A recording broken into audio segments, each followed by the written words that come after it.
তো ফাইনালি আজকে দিদিরা বাড়ি চলে যাচ্ছে, দেখতেই পাচ্ছ। তো মানে সকাল এখন ওই ঘড়ির কাঁটায় বাজছে তোমার 7:30 কি 8টা মতো। তো দেখতেই পাচ্ছ সকাল সকাল উঠে নিয়েছিলাম আর বাসি কাজটা সব সেরে তারপর কিন্তু দিদিদেরকে চা করে দিয়েছিলাম। তা বললাম যে মুড়ি খেয়ে যাও, তো ওরা বললো যে না, মুড়ি খেতে গেলে দেরি হয়ে যাবে, বাস পাবো না। তো তাই জন্য আর কি মুড়ি টুড়ি খাওয়া হলো না। তো জলখাবার না খেয়েই মানে চা খেয়েই কিন্তু দিদিরা বেরিয়ে যাচ্ছে।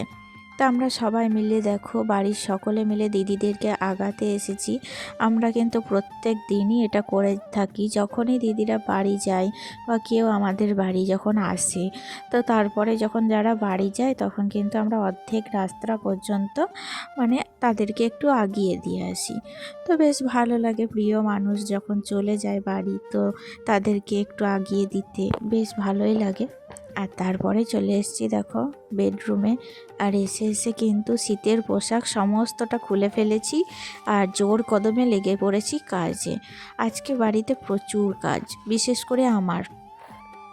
কারণ কি বলতো, সামনে ওই যে বললাম পৌষ সংক্রান্তি, আর তো দেরি নেই।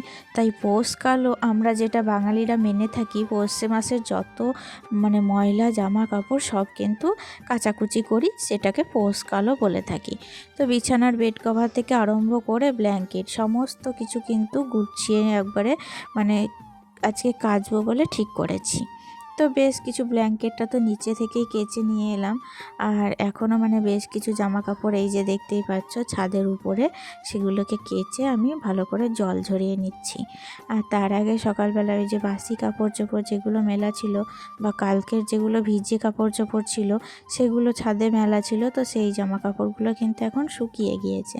তো সেই শুকনো জামা কাপড়গুলো দেখো তুলে নিয়ে সেই জায়গায় কিন্তু আমি ভিজে যে জামা কাপড়গুলো এখন কাচলাম সেগুলো আস্তে আস্তে মেলে দেব।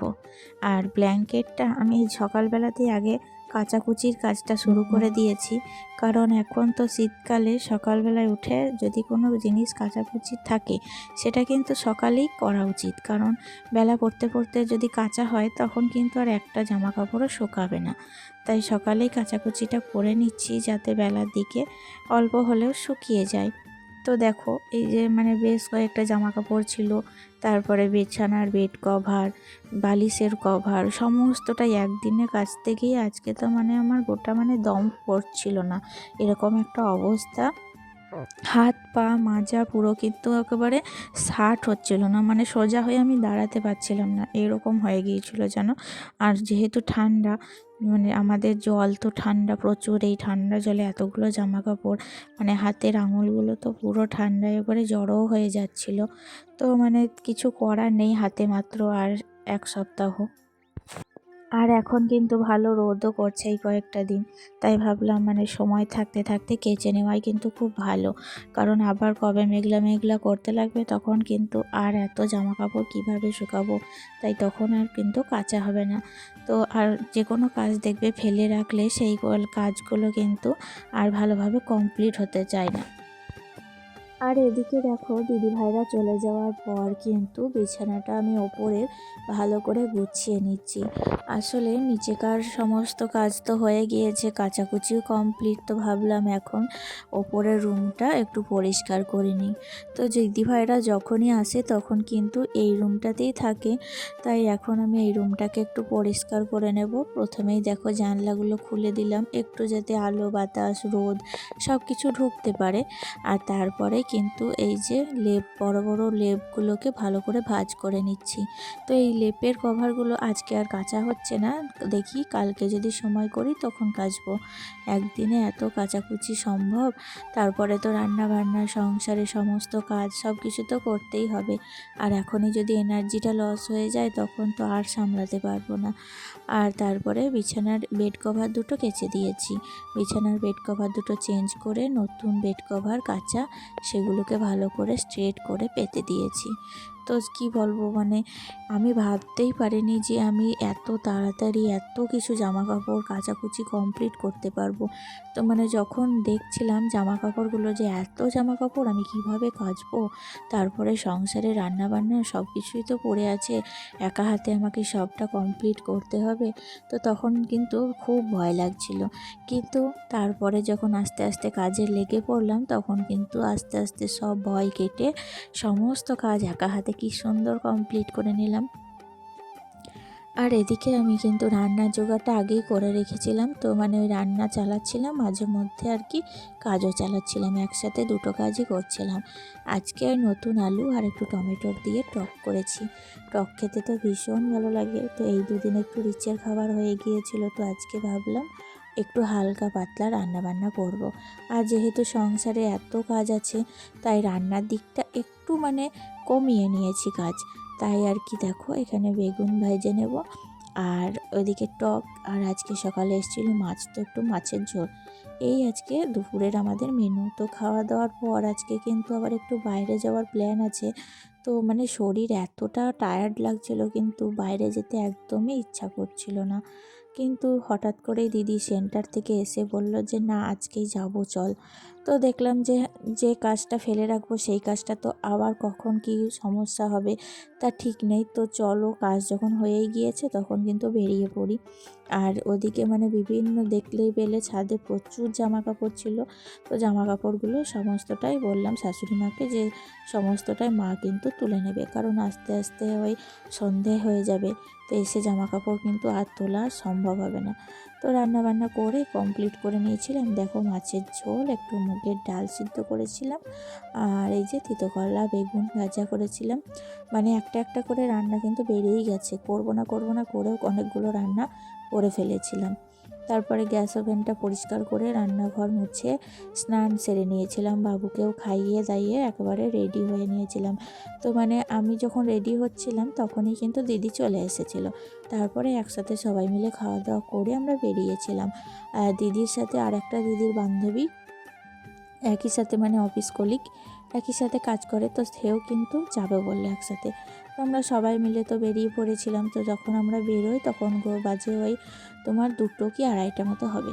তো দেখো, মানে এই যে রাস্তার ধারে যাচ্ছিলাম টোটোতে, মানে টোটোতে তো ভীষণ হাওয়া লাগছিল, সোয়েটার চাদর সমস্তটাই নিয়েছিলাম সাথে করে, বাবুকেও কিন্তু সমস্ত পরেই দিয়েছিলাম শীতের পোশাক। তো এখান থেকে যখন যাচ্ছিলাম চারপাশটা দেখো কি সুন্দর, মানে সরিষার ভুঁইগুলো এত সুন্দর লাগছিল দেখতে। ভাবলাম যে একটু ভিডিও এখান থেকে শ্যুট করে নিই, তাহলে আমার বন্ধুদেরও দেখানো হয়ে যাবে আমাদের গ্রাম বাংলার পরিবেশ। তো দেখো কি সুন্দর লাগছে, তাই না?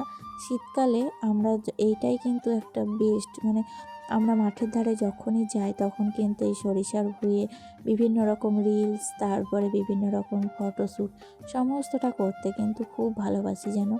আর এবছর কিন্তু আমাদের কৌশলটা করা হয়নি, কিন্তু আশা করি সামনের বছর আমরা সেটা করার চেষ্টা করব। আর ফাইনালি চলে এসেছি। আমরা একটু ব্যাংকে কাজ ছিল আজকে, কিছু মানে কেওয়াইসি ফর্ম জমা দেওয়ার ডেট ছিল, তো সবাই মিলে দেখো চলে এসেছি। আমি আর বাবু তো এখানে বসে রয়েছি, আর ওদিকে দিদি কিন্তু সেই কাজগুলো মানে সারছে। মানে বাবু কি বলবো, মানে এখানে এসেও কিন্তু গেম খেলতে শুরু করে দিয়েছিল। তো আমি তো মানে ভাবছিলাম যে ব্যাংকের ভিতরে কেউ কিছু যদি বলে, তো যাই হোক কিছু বলেনি। তো আমি আর বাবু মিলে দেখতেই পাচ্ছ এখন কিন্তু বসে রয়েছি, মানে কাজ ছাড়া হয়ে গেলেই কিন্তু আমরা বাড়ির দিকে রওনা দেব। তো মোটামুটি কাজ সারতে সারতে 3:30 4টে মতো বেজে গিয়েছিল। তো আবার টোটো ধরে আমরা বাড়ির দিকে রওনা দিলাম। আর বাড়ি যাওয়ার পথে হঠাৎ করেই দেখি মাঝ রাস্তায় বিরাট বড় কিন্তু একটা হাট বসেছে। তো ফাইনালি আমরা সবাই মিলে নেমে পড়েছিলাম হাটে। তো দেখো, এখানে কিন্তু বিভিন্ন রকমের জুতো ছিল, তো দিদি তো এক জোড়া জুতো নিয়েই নিল, আর কত ধরনের জামা কাপড় সব কিছু ছিল। তো আমরা আস্তে আস্তে আরও সামনের দিকে যত এগিয়ে যাচ্ছিলাম, ভিড় কিন্তু ততই বাড়ছিল। মানে এখানে সমস্ত রকম পোশাক, বাচ্চা থেকে আরম্ভ করে বয়স্ক, এছাড়াও মানে সংসারের বেড কভার থেকে আরম্ভ করে ব্ল্যাঙ্কেট, তাছাড়া আরও অনেক জিনিস ছিল। তো প্রচুর জিনিস ঘুরে দেখতে দেখতে প্রায় সন্ধে লেগেই গিয়েছিল। তো বাবু তো এসে এসেই দুটো খেলনা গাড়ি নিয়েছিল। তো খেলনা গাড়ি যেই নেওয়া হয়ে গেছে ও তো থাকতেই চাইছিল না, বলছিল যে চলো বাড়ি যাব, মানে ওর মানে উদ্দেশ্য হচ্ছে বাড়ি গিয়ে খেলাধুলা করবে আর কি গাড়িগুলো নিয়ে। তো যাই হোক, তারপরে দেখো এটা কিন্তু একটা মাঠের ধারে হাটটা বসেছে, আর আমরা বেশিক্ষণ থাকিনি, তো তারপরে বাড়ি চলে এসেছিলাম। আর কি নিয়েছি তোমরা দেখাই চলো। আমি নিয়েছি একটা সুন্দর প্লাজো, মানে প্লাজোটা কিন্তু বেশ নরম, তো জিন্সের ওপরের মতনই আর কি, কিন্তু জিন্স না, এখন এগুলো চলছে। তো যাই হোক, একটা প্লাজো নিয়েছি, আর শাশুড়ি মার জন্য নিয়েছিলাম একটা সোয়েটার, আর দিদি নিয়েছিল একটা মানে রেডিমেড শাড়িগুলো নিয়েছিল। তো এটুকুই নিয়েছি, আর বাবুর জন্য খেলনা। তো আজকে কিন্তু এটুকুই বাজার করলাম, আর বাড়ি ফিরতে ফিরতে সন্ধে হয়ে গিয়েছিল। আজকের মতো এতটুকুই, দেখা হচ্ছে নেক্সট ব্লগে।